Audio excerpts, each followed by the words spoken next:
Hello students, आज हम discuss करेंगे classification of liquid liquid solutions. उसके अंदर आपके दो टाइप आएंगे, ideal and non ideal solution. Then non ideal solution के भी दो टाइप से क्लासिफिकेशन होंगे।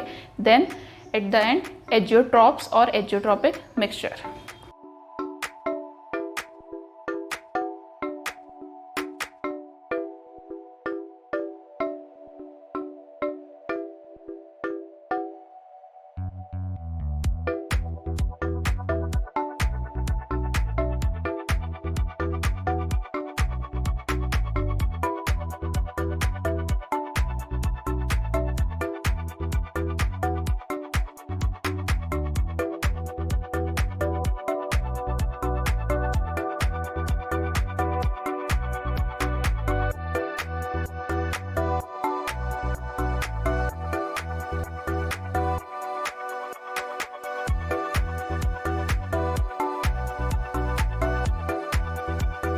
Classification of liquid liquid solutions. तो लिक्विड लिक्विड सॉल्यूशंस को बेसिकली हम दो टाइप से क्लासिफाई कर सकते हैं, ideal solution and non ideal solution. Ideal solution जैसे कि नाम से क्लियर है, ये क्या करेगा, राउल्ट्स लॉ को ओबे करेगा सभी टेम्परेचर और कंसंट्रेशन में। जो हमारा क्लासिफिकेशन है वो राउल्ट्स लॉ के अकॉर्डिंग किया गया है कि कौन राउल्ट्स लॉ को फॉलो करता है, कौन नहीं कर रहा है। फिर देन हमने नॉन आइडियल सॉल्यूशन को और फर्दर डिवाइड किया है कि वो कैसी डेविएशन शो कर रहा है राउल्ट लॉ से, निगेटिव दिखा रहा है कि पॉजिटिव दिखा रहा है। पहले हम आइडियल एंड नॉन आइडियल की बात करते हैं, देन फिर हम types of non ideal solution को देखेंगे। तो फर्स्ट है हमारा आइडियल सॉल्यूशन, कंपैरेटिवली स्टडी कर रहे हैं। आइडियल सॉल्यूशन सभी टेम्परेचर और कंसंट्रेशन में राउल्ट्स लॉ को ओबे करेगा। Non ideal solution Raoult's law को ओबे नहीं करेगा। आइडियल सॉल्यूशन के केस में enthalpy of mixing and volume of mixing जो होती है वो जीरो होती है, यानी कि change in enthalpy of mixing, यानी कि जब आप सॉल्यूट और सॉल्वेंट को मिला रहे हैं तो उस केस में कोई एंथैल्पी में चेंज नहीं आया होगा, यानी मिक्सिंग की एंथैल्पी जीरो, और ना ही वॉल्यूम में चेंज आया होगा, यानी सॉल्यूट का जो वॉल्यूम होगा और सॉल्वेंट का जो वॉल्यूम होगा उन दोनों का सम ही सॉल्यूशन का वॉल्यूम होगा। वॉल्यूम कम नहीं हुआ होगा या बड़ा नहीं होगा, यानी कि चेंज इन वॉल्यूम क्या रहेगा, जीरो रहेगा। जबकि नॉन आइडियल सॉल्यूशन के केस में ऐसा नहीं होता है, एंथैल्पी ऑफ मिक्सिंग जो है वो जीरो के इक्वल नहीं होती है, वो पॉजिटिव भी हो सकती है, नेगेटिव भी हो सकती है, यानी रिएक्शन एंडोथर्मिक हो सकती है या फिर एक्सोथर्मिक भी हो सकती है। इसी तरीके से जो वॉल्यूम ऑफ मिक्सिंग है वो भी जीरो नहीं होता है, यानी कि वॉल्यूम में भी रिड्यूस भी हो सकता है और गेन भी हो सकता है। ठीक, देन हमारा फोर्थ वन है आइडियल सॉल्यूशन के केस में जो इंटरेक्शन होते हैं। अब देखिए, हमने ए को सॉल्वेंट लिया है और बी को सॉल्यूट लिया है। अगर हमारा ए सॉल्वेंट है तो ए सॉल्वेंट के मॉलिक्यूल के बीच में ए टाइप के इंटरेक्शन हो सकते हैं और सॉल्यूट के मॉलिक्यूल्स के बीच में बी टाइप के इंटरेक्शंस हो सकते हैं। अगर हम सॉल्वेंट और सॉल्यूट को मिला के एक सॉल्यूशन फॉर्म होता है, सपोज मान लीजिए एक सॉल्यूशन फॉर्म होता है जो कि ए बी सॉल्यूशन है, तो यानी कि सॉल्यूशन में किस टाइप के इंटरएक्टिव फोर्सेस हैं, ए बी टाइप के। तो ये देखा गया है कि आइडियल सॉल्यूशन के केसेस में जो ए बी इंटरेक्शंस होते हैं वो ए और बी बी इंटरेक्शंस के ही सिमिलर होते हैं, जबकि नॉन आइडियल सॉल्यूशन के केसेस में ये इंटरेक्शंस सिमिलर नहीं होते हैं, अलग अलग होते हैं, डिफरेंट होते हैं। यानी कि ऐसा हो सकता है कि ए बी इंटरेक्शन स्ट्रांग हो, या फिर ऐसा भी हो सकता है कि ए और बी यानी कि जो हमारे सॉल्यूट और सॉल्वेंट है उनके इंटरेक्शन स्ट्रांग हो। तो ये जो इंटरेक्शन है वो आइडियल सॉल्यूशन के केस में तो सिमिलर होते हैं, जबकि नॉन आइडियल के केस में डिफरेंट होते हैं। देन हम एग्जाम्पल देख लेते हैं। तो आइडियल सॉल्यूशन का एग्जाम्पल है N hexane and N heptane, N का मतलब normal, and benzene and toluene, then chlorobenzene and bromobenzene. Books में आपको और भी एग्जाम्पल इससे रिलेटेड मिल जाएंगे। Then similarly non ideal solution के केस में हमारे एग्जाम्पल है ethanol and acetone, chloroform and acetone, and water and nitric acid. यहाँ पर बेसिकली क्या है कि जैसे हमारा इथेनॉल है तो इथेनॉल और इथेनॉल के बीच में जो इंटरैक्टिव फोर्सेस होंगे वो डिफरेंट होंगे, और एसीटोन के बीच में जो इंटरैक्टिव फोर्सेस होंगे वो भी डिफरेंट होंगे। जबकि यहाँ पे देखा गया है कि ये फोर्स ऑफ इंटरेक्शन क्या रहते हैं, सेम रहते हैं। तो ये है हमारा classification of liquid liquid solutions.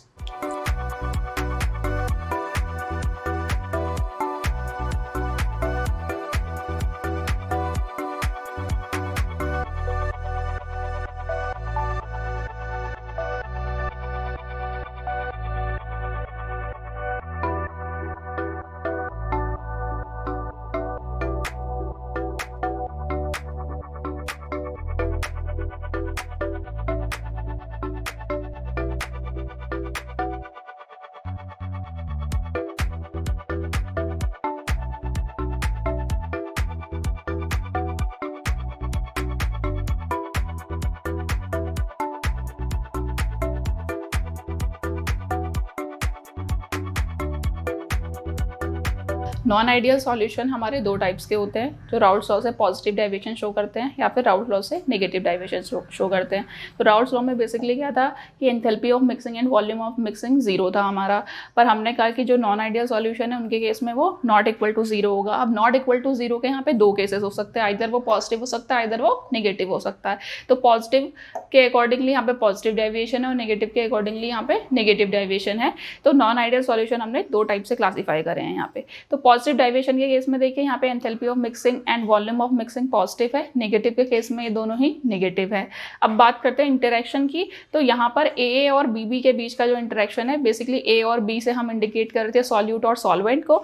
तो पॉजिटिव डेविएशन के केस में क्या है, हमारा जो सॉल्यूट और सॉल्वेंट है उनके इंडिविजुअल मॉलिक्यूल्स के बीच में जो इंटरेक्शन है वो स्ट्रॉन्गर है than as compare to solution. जबकि नेगेटिव डेविएशन के केस में जो हमारा सॉल्यूट और सॉल्वेंट है उनके इंडिविजुअल मॉलिक्यूल्स के बीच में जो इंटरेक्शन है वो वीक है as compare to solution molecules. इसे अगर हम मैथमेटिकली इंडिकेट करें तो हम ये कहेंगे कि जो प्रेशर होगा इंडिविजुअली, जो हमारा सॉल्यूट का या जो सॉल्वेंट का प्रेशर होगा वो क्या होगा, ग्रेटर देन हो जाएगा। इससे हमारा टोटल प्रेशर भी बढ़ जाएगा। टोटल प्रेशर जो कि इक्वल था पीए प्लस पीबी के, क्योंकि पीए और पीबी की वैल्यू बढ़ गई है, राउल्ट्स लॉ के अकॉर्डिंग नहीं है, राउल्ट्स लॉ में यहाँ पे इक्वल टू का साइन था, तो टोटल प्रेशर भी हमारा इंक्रीज हो जाएगा। इसे हम ऐसे भी समझ सकते हैं, अगर हमारा सॉल्यूट और सॉल्वेंट के इंडिविजुअल पार्टिकल्स के बीच में इंटरमॉलिकुलर फोर्स ऑफ अट्रैक्शन अगर स्ट्रॉन्ग है या स्ट्रॉन्ग इंटरेक्शन है एज कंपेयर टू सॉल्यूशन, तो सॉल्यूशन के मॉलिक्यूल्स जो होंगे वो इजीली वेपर फेज में जाने की कोशिश करेंगे, और जैसे ही वो वेपर फेज में जाएंगे तो इसे हम कह सकते हैं कि इनकी एस्केपिंग टेंडेंसी क्या है, ज़्यादा है। अगर ये एस्केप करेंगे तो वेपर प्रेशर भी क्या होगा, इंक्रीज हो जाएगा। तो इसीलिए यहाँ पे टोटल प्रेशर भी इंक्रीज करेगा और पीए और पीबी की वैल्यू भी इंक्रीज करेगी। इसी तरीके से अगर हम नेगेटिव डेविएशन के केस में देखें तो सॉल्यूट और सॉल्वेंट के इंडिविजुअल मॉलिक्यूल्स के बीच में जो फोर्स ऑफ इंटरेक्शन है वो वीक है एज कंपेयर टू सॉल्यूशन के मॉलिक्यूल्स। तो सॉल्यूशन के मॉलिक्यूल्स यहाँ पे इजीली एस्केप नहीं करेंगे, और एस्केपिंग टेंडेंसी अगर डिक्रीज करेगी तो वेपर प्रेशर भी डिक्रीज करेगा। तो यहाँ पर जो हमारा पीए का पार्शियल प्रेशर ऑफ ए है वो लेस देन हो जाएगा पीए नॉट और काई ए के। मतलब राउल्ट्स लॉ में यहाँ पे इक्वल टू का साइन था, यहाँ पे ग्रेटर देन आया और यहाँ पे लेस देन हो गया। सिमिलरली यहाँ पे टोटल प्रेशर भी हमारा कम हो जाएगा। अब एग्जाम्पल देखते हैं। तो पॉजिटिव डेविएशन का एग्जाम्पल है इथेनॉल प्लस वाटर और इथेनॉल प्लस एसीटोन, और भी एग्जाम्पल आपको देखने को मिलेंगे।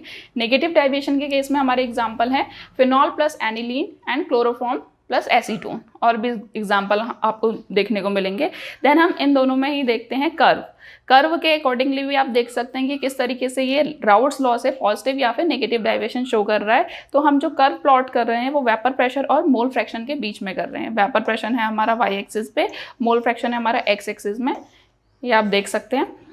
तो जो यहाँ पे हमारा डॉटेड लाइन्स हैं, ब्लैक डॉटेड लाइन्स हैं, ये इंडिकेट कर रही हैं आइडियल सॉल्यूशन के केस को, दोनों ही केसेस में आइदर पॉजिटिव हो या नेगेटिव। एंड जो हमारे ये रेड सॉलिड लाइन है, रेड सॉलिड लाइन हमारा इंडिकेट कर रही है पॉजिटिव डेविएशन को और नेगेटिव डेविएशन को। तो यहाँ पे देखते हैं पी ए नॉट और बी के बीच का जो कर्व है वो इंडिकेट कर रहा है हमारा पी ए को, एंड पी बी नॉट और ए के बीच का कर्व हमारा इंडिकेट कर रहा है पी बी को। देन हमारा पी बी नॉट और पी ए नॉट के बीच का कर्व इंडिकेट कर रहा है सॉल्यूशन को। सेम ऐसे ही नेगेटिव डेविएशन के केस में भी रहेगा। अब देखिए, अगर आइडियल सॉल्यूशन के केस में ये फ्लैट लाइन जा रही थी, तो यहाँ पर हमारा क्योंकि प्रेशर हमारा इंक्रीज हुआ है तो ये कर्व हमारा उस लाइन के ऊपर जा रहा है। जैसे कि हम नंबर लाइन देखते हैं, तो नंबर लाइन में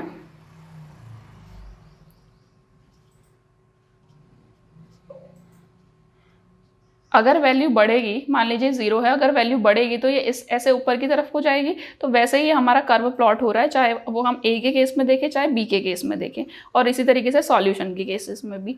और यहाँ पर हमारा क्या होगा, ये वैल्यू सिमिलरली कम होगी, ऐसे जाएगा। तो ये देखिए ये स्ट्रेट लाइन है और ये कर्व क्या कर रहा है, डिक्रीज कर रहा है। यहाँ पर भी ये कर्व डिक्रीज कर रहा है, सॉल्यूशन के केस में भी ये कर्व डिक्रीज कर रहा है।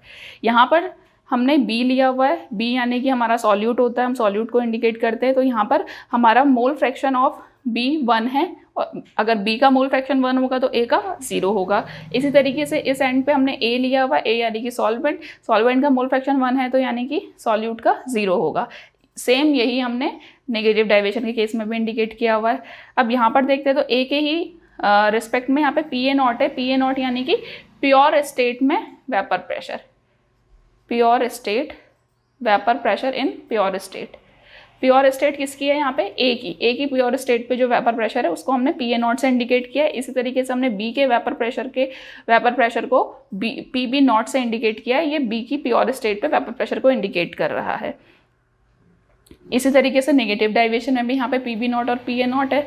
अब PA0 को हमने की वैल्यू कम और PB0 की वैल्यू ऊपर रखी हुई है। इसका क्या रीज़न है, क्योंकि हम बेसिकली क्या लेते हैं, B को हम as a non volatile solute लेंगे। तो नॉन वॉलेटाइल सॉल्यूट के केस में हमारा वेपर प्रेशर जो होगा वो बढ़कर आएगा तो प्योर स्टेट में, तो इसलिए हमने इसकी वैल्यू को ऊपर रखा और इसकी वैल्यू को नीचे रखा है।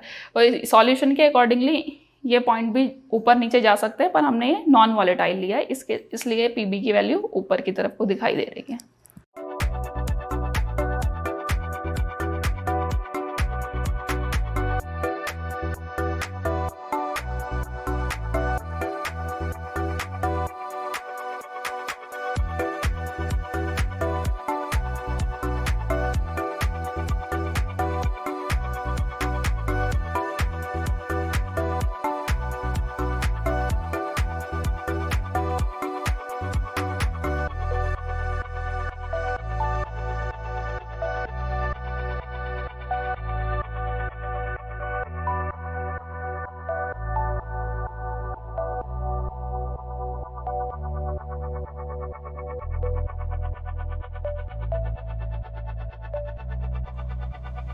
नेक्स्ट टॉपिक है हमारा एजियोट्रॉप्स और एजियोट्रॉपिक मिक्सचर।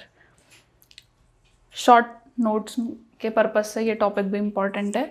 एजियोट्रॉप्स एक ग्रीक वर्ड है जिसका मतलब होता है बॉइलिंग विदाउट चेंज। तो बेसिकली जो हमारे सॉल्यूशंस है, सॉल्यूशन सॉल्यूट और सॉल्वेंट दोनों के कॉम्बिनेशन से फॉर्म हो रहा है।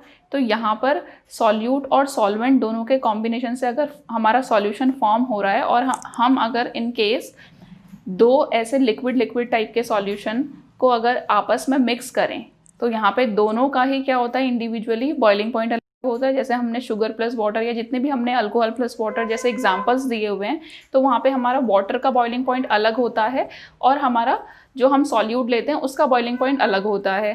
तो अगर हम जो हमारा सॉल्यूट और सॉल्वेंट है उनका एक फिक्स्ड प्रपोर्शन लें, उनका अगर हम एक फिक्स्ड प्रपोर्शन लेते हैं तो जो हमारा सॉल्यूशन फॉर्म होता है उस सॉल्यूशन का जो बॉइलिंग पॉइंट होता है वो एक सेम ही होता है। दोनों का ही बॉइलिंग पॉइंट अलग अलग थे मिलाने से पहले, पर अगर हम दोनों को एक फिक्स्ड प्रपोर्शन में मिलाएंगे, चाहे वो वॉल्यूम के टर्म्स में ले चाहे मास के टर्म्स में ले, तो उससे जो हमारा सॉल्यूशन फॉर्म होगा वो एक फिक्स्ड बॉइलिंग पॉइंट पे बॉइल होगा। और ऐसे सॉल्यूशन को हम फ्रैक्शनल डिस्टिलेशन मेथड से भी सेपरेट नहीं कर सकते। यानी कि अगर हम इस फिक्स प्रपोर्शन में मिलाने के बाद अगर हम उस सॉल्यूशन में से सॉल्यूट या सॉल्वेंट को सेपरेट करना चाहें तो वो दोनों ही फ्रैक्शनल डिस्टिलेशन मेथड से सेपरेट नहीं हो पाएंगे। तो एजियोट्रॉप्स या एजियोट्रॉपिक मिक्सचर की डेफिनेशन होती है बेसिकली ऐसे सॉल्यूशंस जो एक कांस्टेंट टेम्परेचर पे बॉईल करें और जिन्हें हम फ्रैक्शनल डिस्टिलेशन से सेपरेट नहीं कर पाएँ। तो राउल्ट्स लॉ के बेसिस पे एजियोट्रॉपिक मिक्सचर्स जो होते हैं दो टाइप्स के होते हैं। एक है मिनिमम बॉइलिंग एजियोट्रॉप्स, दूसरा है maximum boiling azeotropes. First one है हमारा minimum boiling azeotropes and then second one है मैक्सिमम बॉइलिंग एजियोट्रॉप्स। तो मिनिमम बॉइलिंग एजियोट्रॉप्स में बेसिकली ऐसे सॉल्यूशंस आते हैं जो क्या करते हैं, राउल्ट्स लॉ से पॉजिटिव डाइवेशन शो करते हैं, और मैक्सिमम में ऐसे सॉल्यूशन आएंगे जो राउल्ट्स लॉ से नेगेटिव डाइवेशन शो करेंगे। तो इसके कुछ एग्जाम्पल देखते हैं। यहाँ पर हमने इथेनॉल और वाटर का एक सॉल्यूशन लिया है, इथेनॉल और वाटर का सॉल्यूशन लिया है। अब यहाँ पे देखिए इथेनॉल हमारा है 95% बाय वॉल्यूम और वाटर है हमारा 5% बाय वॉल्यूम। ठीक, अब देखिए यहाँ पर जो ज़्यादा क्वांटिटी में होता है वो सॉल्वेंट होता है, जो कम क्वांटिटी में होता है वो सॉल्यूट होता है। ठीक, अब 5% बाय वॉल्यूम हमने वाटर लिया है। वाटर का बॉइलिंग पॉइंट आपको पता है 373 केल्विन होता है, इथेनॉल का 351 केल्विन होता है। जब इनको हम इस फिक्स्ड रेशियो में मिलाते हैं तो इनका बॉइलिंग पॉइंट बनता है 351.5 केल्विन। ये एजोट्रॉपिक मिक्सचर का बॉइलिंग पॉइंट है। अब यहाँ पर हमने मिनिमम बॉइलिंग एजोट्रॉप्स की बात करें तो यहाँ पर देखिए इसका बॉइलिंग पॉइंट 373 है, इसका 351 है, और जो ये स्कोर कर रहा है वो बॉइलिंग पॉइंट से कम स्कोर कर रहा है, तो इसलिए हम इसे कहते हैं minimum boiling azeotropes. Similarly next example में यहाँ पे हम बेंजीन और एसिटिक एसिड लेते हैं। बेंजीन हमने 98% बाय मास लिया है, यहाँ पे एसिटिक एसिड 2% बाय मास लिया है। दोनों का ही बॉइलिंग पॉइंट देखिए, और इनको जब हम इस रेशियो में मिलाते हैं तो जो बॉइलिंग पॉइंट निकल के आता है वो इन दोनों की इस क्वांटिटी से कम है या इनके बीच का है या इसी के बराबर है। ठीक है, अगर कम आएगा तो मिनिमम बॉइलिंग और इन केस अगर ज़्यादा आएगा तो maximum boiling azeotropes. Maximum boiling azeotropes के केस में ऐसे सॉल्यूशन राउट्स लॉ से नेगेटिव डेविएशन शो करते हैं। एग्जाम्पल देखते हैं, नाइट्रिक एसिड और वाटर का सॉल्यूशन लिया है। नाइट्रिक एसिड इसमें 68% बाय मास है और वाटर 32% बाय मास है। दोनों का ही बॉइलिंग पॉइंट देखिए, वाटर का 373 एंड नाइट्रिक एसिड का 359। तो इस रेशियो में, इस प्रपोर्शन में मिलाने से जो सॉल्यूशन हमारा फॉर्म हुआ उसका बॉइलिंग पॉइंट हमारा आता है इन दोनों से ही ज़्यादा। वाटर, इंडिविजुअल वाटर और नाइट्रिक एसिड के बॉइलिंग पॉइंट से एजियोट्रॉपिक मिक्सचर का बॉइलिंग पॉइंट ज़्यादा आता है, इसलिए हम ये जाता है हमारा मैक्सिमम बॉइलिंग एजियोट्रॉप्स की कैटेगरी में। देन सेकंड एग्जांपल है, यहाँ पे हाइड्रोक्लोरिक एसिड लिया है एंड अगेन वाटर है। हाइड्रोक्लोरिक एसिड हमारा 20.2% बाय मास है, देन वाटर हमारा 79.8% बाय मास है। दोनों का बॉइलिंग पॉइंट देखिए, इन दोनों को इस रेशियो में मिलाकर जो हमारा मिक्सचर फॉर्म होगा उसका बॉइलिंग पॉइंट हमारा दोनों के ही इंडिविजुअल बॉइलिंग पॉइंट से ज़्यादा आता है। तो अगेन ये जाता है हमारा मैक्सिमम बॉइलिंग एजियोट्रॉप्स में।